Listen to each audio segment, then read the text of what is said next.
à ce verset. 3 arguments, objections qui étaient faites à ce verset. La première objection, c'était de dire quoi? C'est une objection qui est très nulle, qui est très ridicule, qui consiste à dire que le Coran il se trompe. Pourquoi? Parce qu'il dit que l'embryon, il a été transformé à partir de sperme. Or, disent-ils, le sperme est constitué de liquide séminal et l'embryon n'est pas constitué de liquide séminal. Donc, l'embryon n'a pas été transformé à partir de sperme. Comment on a répondu à ça? On a répondu d'abord avec le fait que, très simplement, le fait que l'embryon soit transformé à partir du sperme n'implique pas que c'est la totalité du sperme, c'est-à-dire y compris le liquide séminal qui était inclus, comme le disent les Mufassirin, on a déjà cité par exemple les Boussouad Effendi, etc. Il peut très bien s'agir d'une partie de la nutfa, donc en l'occurrence ici, il peut très bien s'agir uniquement de prendre en compte la cellule mâle qui va être impliquée dans le processus de fécondation, donc il n'y a pas de problème. Et surtout, il y a une prémisse qui est fausse, qui consiste à considérer que le processus de formation suppose que l'élément de départ il constitue entièrement l'élément d'arrivée. Ça c'est faux. Ça c'est faux, comme on l'a montré avec Razi, la notion de tahwil,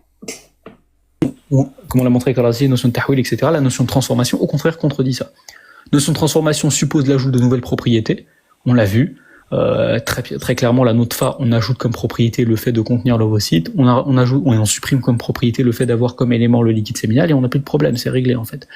Et la notion de transformation, de toute façon, on peut faire le Coran par le Coran. Moussa alayhi salam, son bâton, il s'est transformé en serpent. Si on suit leur logique, le serpent il était en bois. On suit leur logique, le serpent il est en bois. Ça c'est si on suit leur logique. Donc c'est ridicule. Évidemment c'est ridicule, l'argument il est ridicule.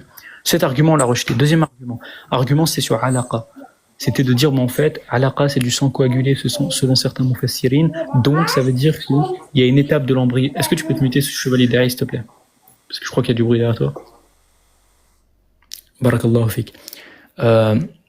Et donc leur deuxième objection, c'est de dire voilà, alaqa c'est du sang coagulé d'après vos mufassirin, or il n'y a aucune étape du développement embryologique qui est du sang coagulé, donc le Coran se trompe.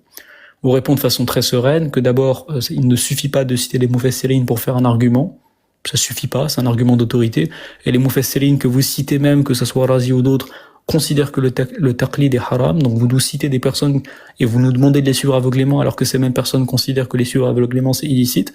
Donc déjà, vous avez un petit problème de cohérence.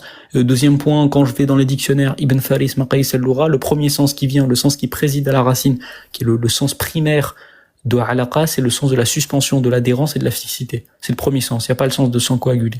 Le sens de sang coagulé, c'est un sens par analogie. Pourquoi par analogie? Parce que le sang coagulé, c'est du sang qui est fixé à la peau, en général. Donc en fait, c'est un sens par analogie. Et donc si vous voulez au sens par analogie, moi je préfère le sens primaire au sens par analogie. Et puis si on va dans les sens par application ou les sens par analogie, par exemple, on a pour alaqa le sens de la sangsue, le sens du petit